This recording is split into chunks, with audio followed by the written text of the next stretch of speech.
for our reunions to feel like a relief. The kind of daughter that meant it when she said, "Congratulations," to a tuxedo-clad George with birdseed in his hair after he exchanged vows with Trisha last year. A girl who had happy tears in her eyes the first time she held her brand-new baby half-sister in her arms, instead of tears of fear. Someone who felt lucky to have been gifted a stepsister 3 months older than she is, with whom she may have a lot in common, other than a shared father, now that the adoption has been official, making us all the Browns.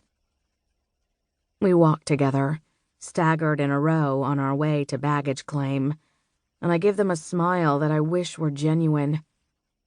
"This summer is going to be different," George told me on the phone before I came. And it is sure to be, but not in the way he thinks.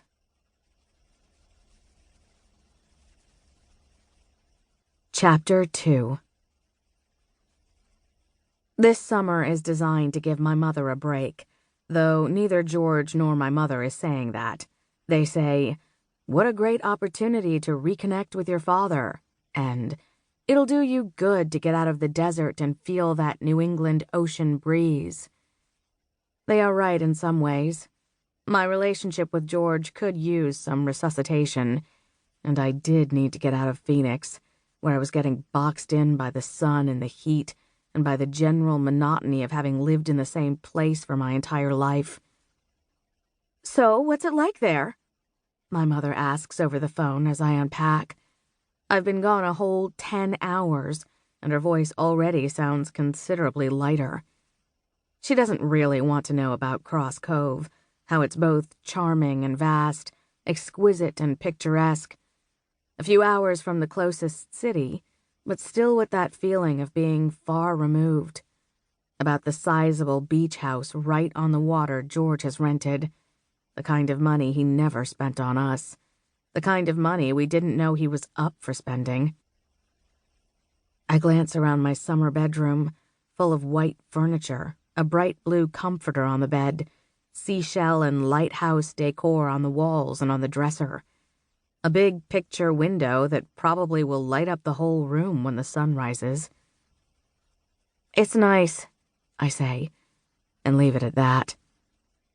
Me coming out here was her idea, which says volumes, since even though it's been around 2 years since she found out that George had been cheating on her, and that not only was he leaving her to marry the woman he'd been seeing, he was also expecting a child with that woman.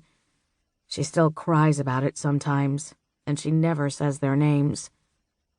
For a long time, she could barely get out of bed. George left both of us for the new Browns, but he is still legally obligated to me.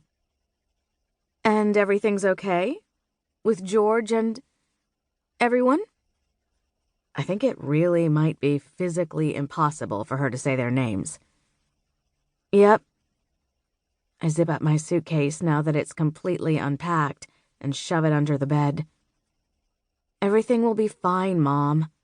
I'll make the best of it." "And you're not talking to Trevor, right?" "No, of course not." "I'm serious, Maris. He's not good for you. He's not someone you need in your life." I've told her the truth about not speaking to him, but I don't blame her for not believing me. Besides, it's easiest for her to blame everything that's happened on my ex-boyfriend, Trevor, who is older and consistently smells like weed and always drove too fast down our residential street, because he never did care if my mother liked him or not. Trevor doesn't hide that he knows how good-looking he is, and he wears his ego on his sleeve. When I didn't come home at night, I was usually with him. When I skipped classes, I was usually with him. He's the one I was with when I got caught vandalizing the new spring training stadium on a dare that sounded like the exact right amount of risky at the time it was proposed. He was absent from the hospital the night he wrecked his car, and I had to be rushed to the emergency room for what turned out to be 2 broken ribs. And it was his party favors that got me arrested that second time.